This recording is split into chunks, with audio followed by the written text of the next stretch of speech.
Star Citizen's developers may have just finally figured out the formula for how to make a compelling solo player experience. Up until now, barring a handful of unique scenarios that have since disappeared, most missions and gameplay involve repeating basic tasks out in the universe: dogfighting bounties, bunkers and caves, salvaging ships, hauling cargo, mining, and generally just being a dude doing shit for money.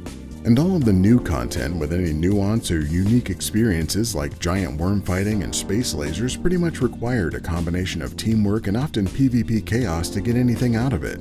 However, CIG has managed to find the right combination of technology that exists in this feature-free year of stability and playability to make these Onyx facility missions feel like something you'd actually find in a video game.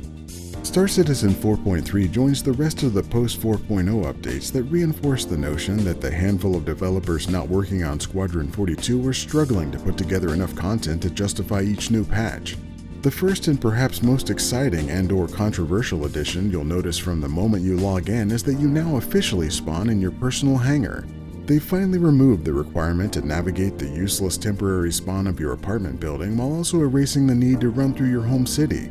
But this also limits your time to prepare your body, mind, and spirit for the onslaught of bugs and bullshit that you'll inevitably face throughout your game session. And if you needed things like ammo, food, or any other commodities that could be solved by a cool hangar vending machine, then you'll have to make that classic city run there and back again to get them. But even though you can't currently get your own snack machine or personal bullet vendor, you can still embellish the non-functional parts of your hangar with the handful of decorations and flair that actually work when you try to retrieve them. However, you can use that extra time you potentially saved avoiding the city run to make your way out to the frosty reaches of the system and experience a new iteration in the dynamic weather system, snow. Much like the rain from the last update, this snow falls from the sky in the specific areas where these clouds exist, except this time, if you dare to believe it, it happens where it's cold and appears to be pretty similar to what I've experienced with actual snow. Yet not everything in this update is quite so familiar. From the ship manufacturer responsible exclusively for these two original snub fighters that we collectively decided not to acknowledge their phallic design comes the all-new Krueger L21 Wolf. The smooth lines and sharp edges of this ship are evocative of the Mandalorian's N1 starfighter, but flipped around to give it that extra aggressive look. Krueger's sleek, shining spear point brings to the table yet another light fighter that distinguishes itself from its erect brethren by actually having a jump drive, so you're not permanently tethered to another ship. And you can use that jump drive to quantum right into battle, where you can pop out two bespoke size 4 Gatling guns, like Corvette headlights, but at least 10% deadlier. But if you don't want to take this agile knife blade in for some close combat and spend an exhilarating 5 minutes tickling your opponents to death with these half-damage ballistic weapons, you also have 8 size 1 missiles you can deploy to soften them up first. And you'll know exactly how long it takes to finish them off because this ship comes equipped with a fully functioning clock. Well worth a $10 premium over the classic clockless Gladius, where you just have to fly around not even knowing what time it is like a damn fool.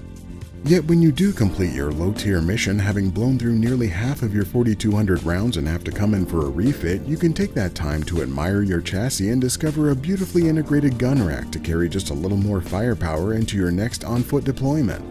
And you'll need all the firepower you can get when you head into the new Onyx facilities that are overflowing with endlessly spawning soldiers, copions, and radioactive worms ready to ruin your day. However, while this new series of missions isn't perfect, it does represent some of the first steps toward a game I'd want to sit down and play rather than just testing out to inform the world. It all starts with a mission that uses your video screen to give you animated dialogue rather than just some text with the emotional depth of a soup spoon. Then it simply overwhelms the problem previous missions had by providing so many locations that I haven't once seen another person around these buildings. While it appears they wanted to solve this problem with these being instance areas, that apparently isn't ready yet. However, with so many locations and at the very least what seems to be instance hangars, there's a pretty good chance you can easily get in there unmolested. Then you and potentially anyone in your party can explore a reasonably well-designed mission area to perform some interesting tasks that always seem to take you deeper into this sadistic facility, complete with often spooky and sometimes awkward musical cues throughout. Performing tasks like collecting data, listening to hidden audio tapes, and even using the repair tool for seconds of maintenance gameplay to get a random hard drive.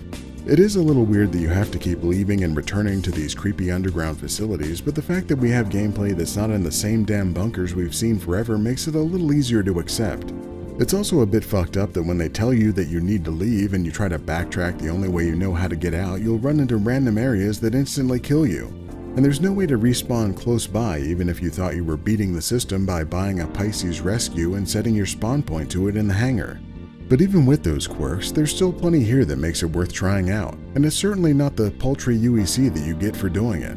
Investigation missions used to be some of the most fleshed out content in Star Citizen, and various updates over time have wiped them out. I'd like to see more of these and to have them add depth to the universe that's more than just grinding for credits or competing with sweaty groups from organizations bludgeoning one another for rare items, especially if I don't have to do any more weird Wicklow shit. Star Citizen Alpha 4.3. Baby steps still count even when you're 13 years old. And if you'd like to see some more almost informative videos about Star Citizen, baby step your way around Mega supporter Adam Wutke, like this video, and check out these others right here.